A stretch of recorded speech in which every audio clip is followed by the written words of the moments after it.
So here's the next part of our discussion.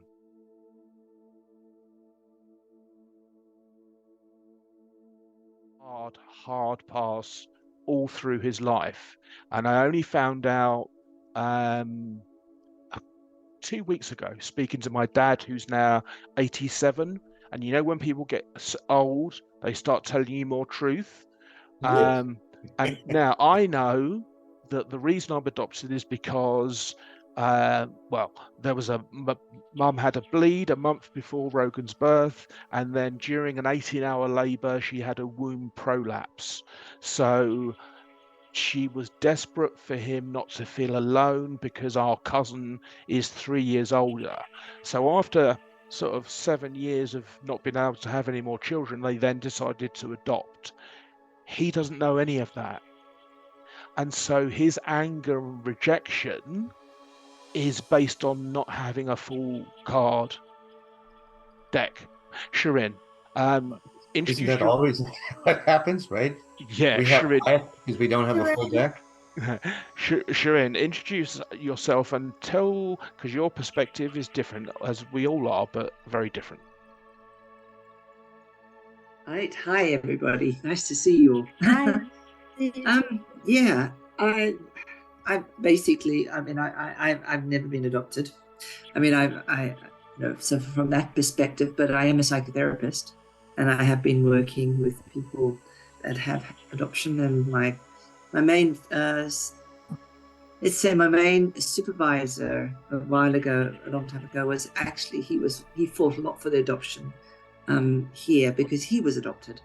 And so he always used to speak to me about delayed grief and talk a lot from the point of what was really always there, present in and I think when we started when Jonathan and I were talking at one point, we kind of really started to look at what was going on for you, and what was really one of the key things for you was that you really felt that you couldn't really work out what was going on for yourself and why this was happening.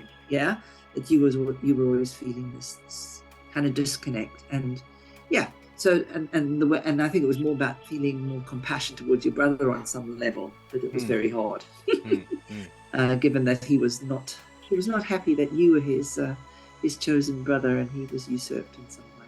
Indeed. So Please carry on. No, you were going to say something. Well, I was going to say, because Karina is Romanian, her husband is Slovak, and they adopted a Ugandan baby. Both Rachel and I are of different race heritage from our families, and so Karina wanted to come on the call to find out any tips. So you might have some perspective being outside of that motherhood role. What would you say? Hearing what you've last said and how it influenced when you're adopted and the reason that you are adopted, because apparently for an adoptee this is quite impactful. This is what I get now from the discussion. I just want to put a bit my standpoint. When I decided on the adoption, I was not looking on having children. I was not looking at growing a family. It just happened out of love and a decision for me to become the mom and the parent. I was single at the time. To become the parent of this child. I just couldn't let go of him. So he was always my first choice.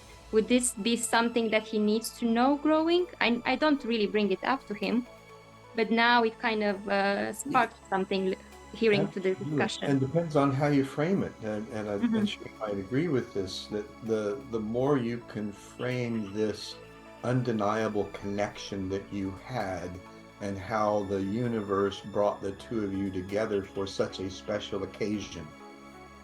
I see.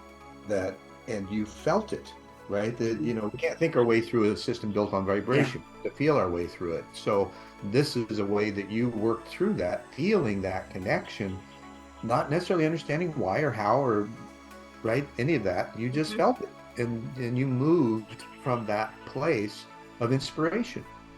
Can I ask, Karina, you felt this tremendous love. Was that as a result of a tremendous sadness at the scale of the problem?